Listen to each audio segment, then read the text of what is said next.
রাসূল সাল্লাল্লাহু আলাইহি ওয়াসাল্লাম বলেছেন ইয়ারিফা ফিশিদ্দা, যে সচ্ছল অবস্থায় তোমরা আল্লাহকে স্মরণ রাখো, তাহলে আল্লাহ সুবহানাহু ওয়া তাআলা সচ্ছল অবস্থায় মুসিবতের কালে তোমাকে স্মরণ রাখবেন। বিসমিল্লাহির রহমানির রহিম।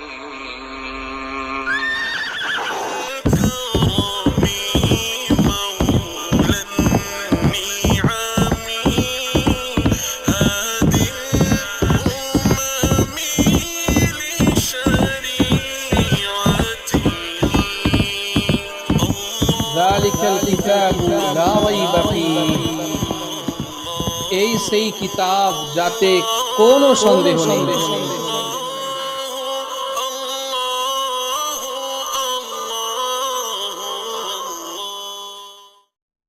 আলহামদুলিল্লাহি রাব্বিল আলামিন ওয়াসসালাতু ওয়াসসালামু আলা রাসূলিহিল কারীম ওয়া আলা আলিহি ওয়া সাহবিহি আজমাইন। قال الله سبحانه وتعالى في القرآن المجيد والفرقان الحميد: والعاديات ضبحا فالموريات قدحا فالمغيرات صبحا فأثرن به نقعا فوسطن به جمعا إن الإنسان لربه لكنود وإنه على ذلك لشهيد وإنه لحب الخير لشديد أفلا يعلم إذا بعثر ما في القبور وحصل ما في الصدور إن ربهم بهم يومئذ لخبير। স্বাগতম জানাই দার্সে কোরআনের এই এপিসোডে। ইতিপূর্বে আমরা একাধিক সূরার তাফসীর আপনাদের সামনে সংক্ষিপ্ত আকারে রেখেছিলাম।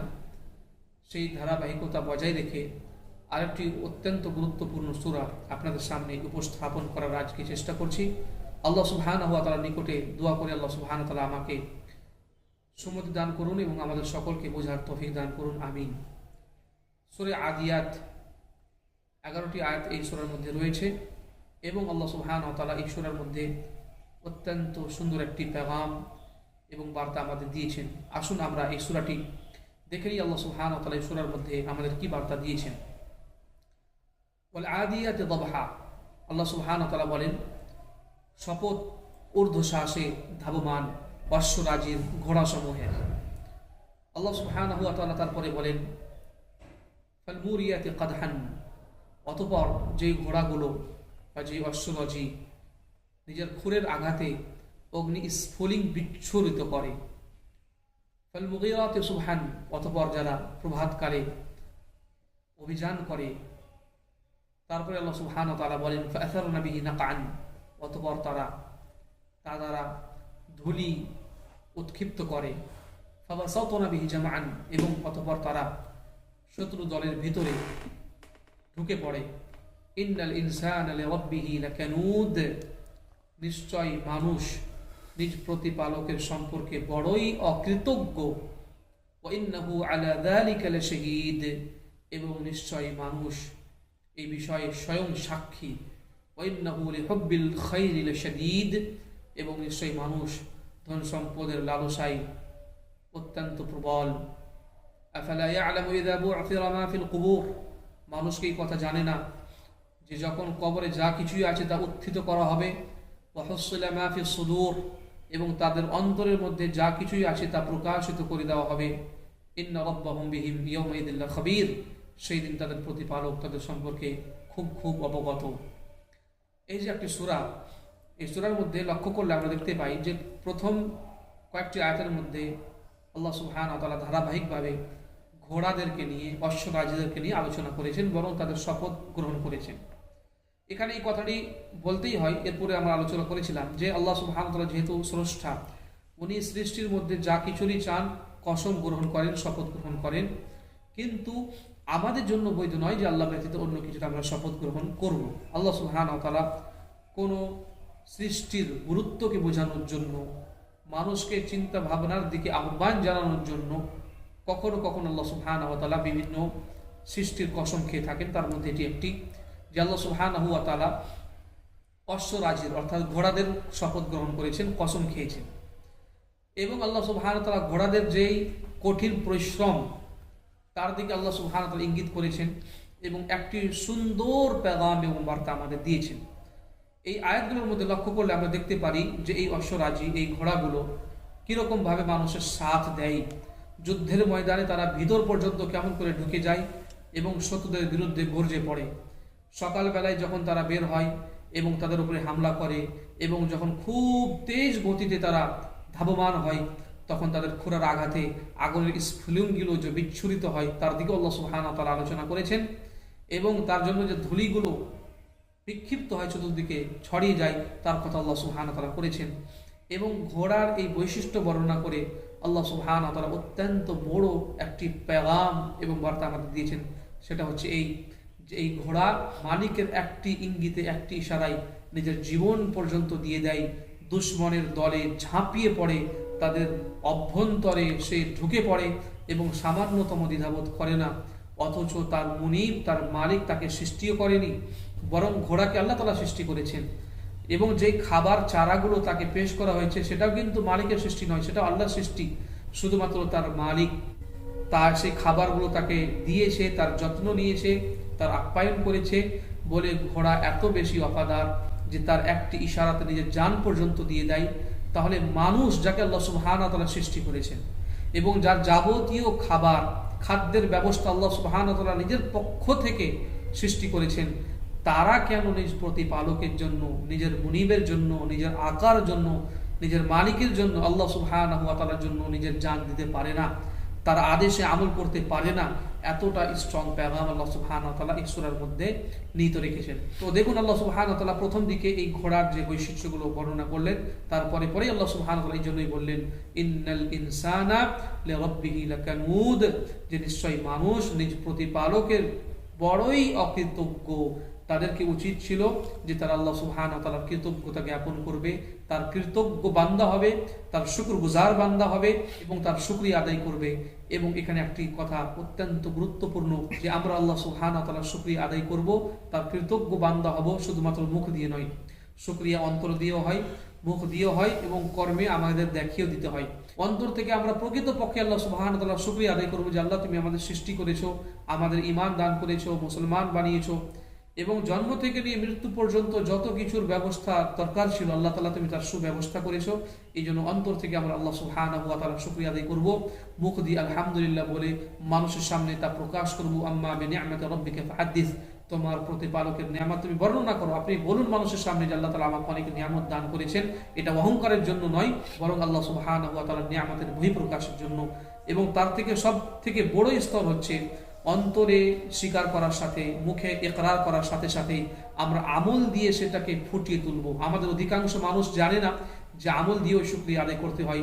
একটি ঘটনা, এর সঠিক বিশ্লেষণ হবে, ব্যাখ্যা হবে।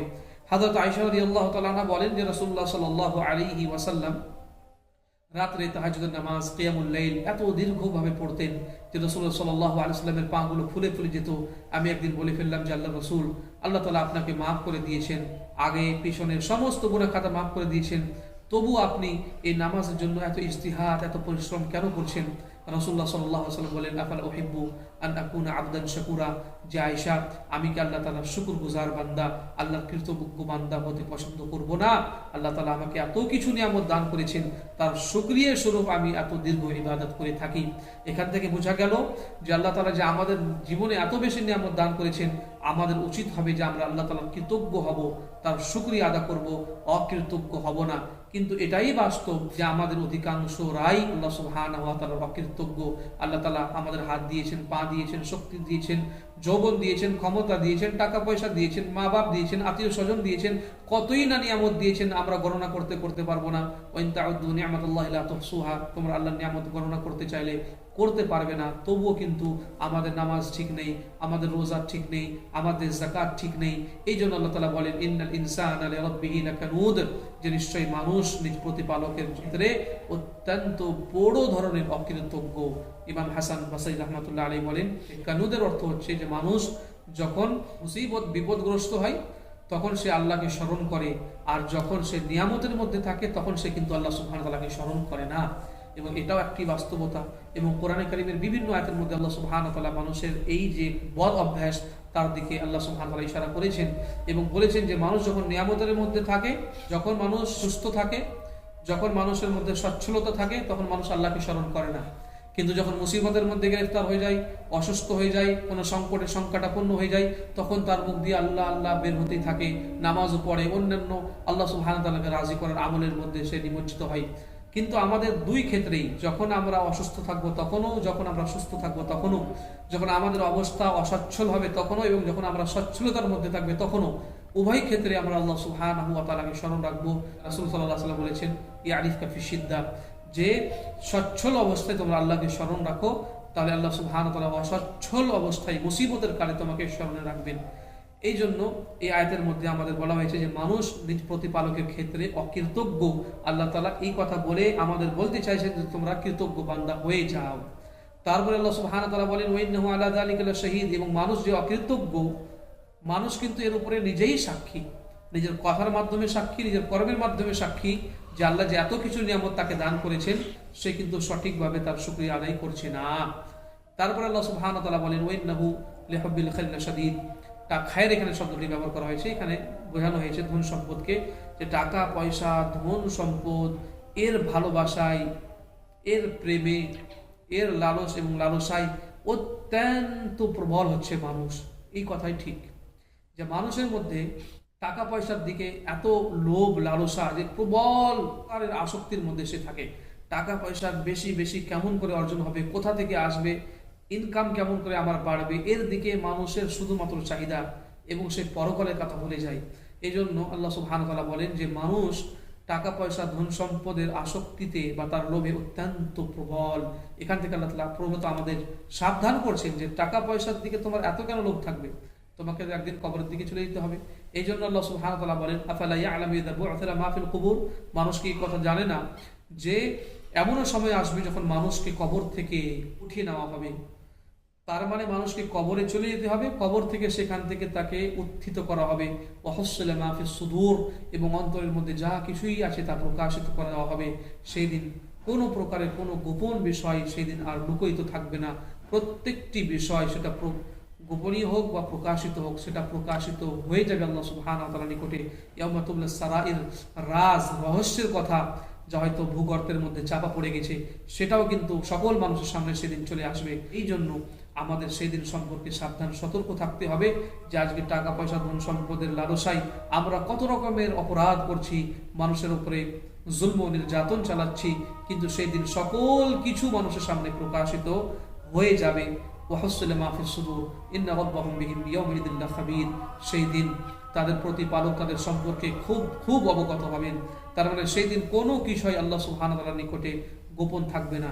দুনিয়াতেও গোপন নেই, আখিরাতেও গোপন নেই, কিন্তু বিশেষভাবে আখিরাতের কথা বলে আল্লাহ সুবহানাহু ওয়া তাআলা আমাদের সাবধান করতে চাইছেন যে দুনিয়াতে তো আল্লাহ তাআলা তোমাদের ছাড় দিয়ে রেখেছেন, তোমরা অনেক প্রকারের গুনাহ অপরাধের মধ্যে জড়িত হলেও আল্লাহ সুবহানাহু ওয়া তাআলা সেটাকে ঢাকা চাপা রেখেছেন, কিন্তু কিয়ামতের দিনে এরকম কোনো প্রকারের কোনো গোপনীয় তোমাদের বিষয় থাকবে না।